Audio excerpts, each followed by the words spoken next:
Good morning. It's Cherie Baker here. Today I wanted to talk about the number one question I get asked. How do you get your ideas? There's so many ways. I find it hard to actually answer that question because the sky's the limit, really. Every idea possibly has a new or different way of generating it. So today I'm going to go through one that I came up with 5 different story ideas just this week. So this issue of The New Scientist arrived on my letterbox on Monday.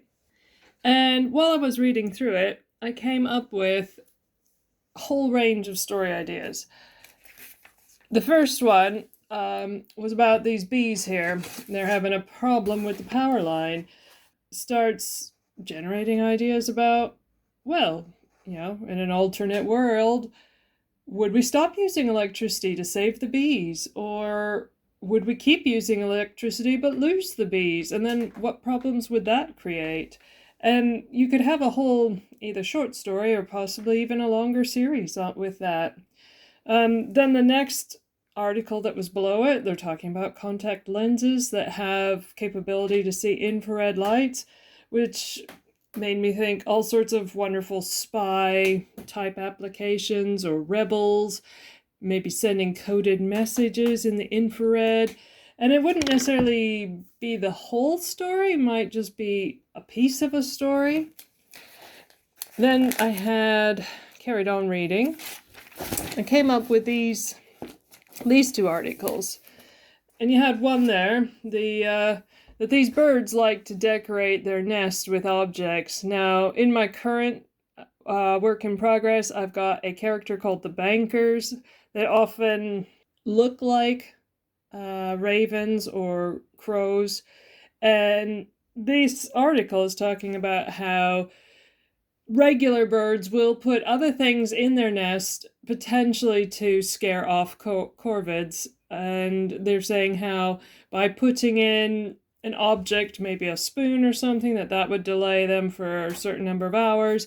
Putting in a feather, so it looked like there'd been a bird murder in that nest, delayed them almost twice as long. So once again, thinking, maybe that could be something in my plot.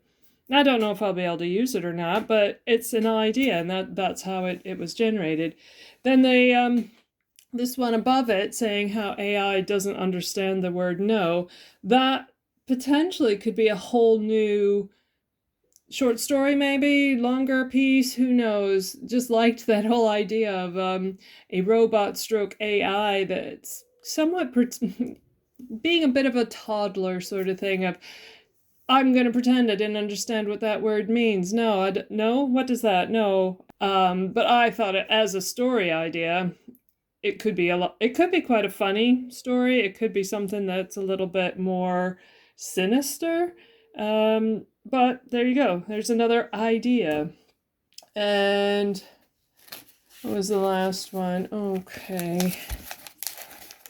There was another article there where they were discussing the nature of violence and why crimes are committed. And this, I think, was potentially quite helpful for coming up with characteristics of your either antagonist or protagonist, motivations for why they do certain things, motivations for how you could get them to stop doing certain violent, character-driven things. And once again, I don't know that would make a whole story on its own, but it could help round out a character in a story. There you go. That is 5 quick ideas that just came to me while drinking my coffee and reading a magazine. Now that you know how to generate ideas, all you need to do is grab a magazine and let your mind run free. Happy creating!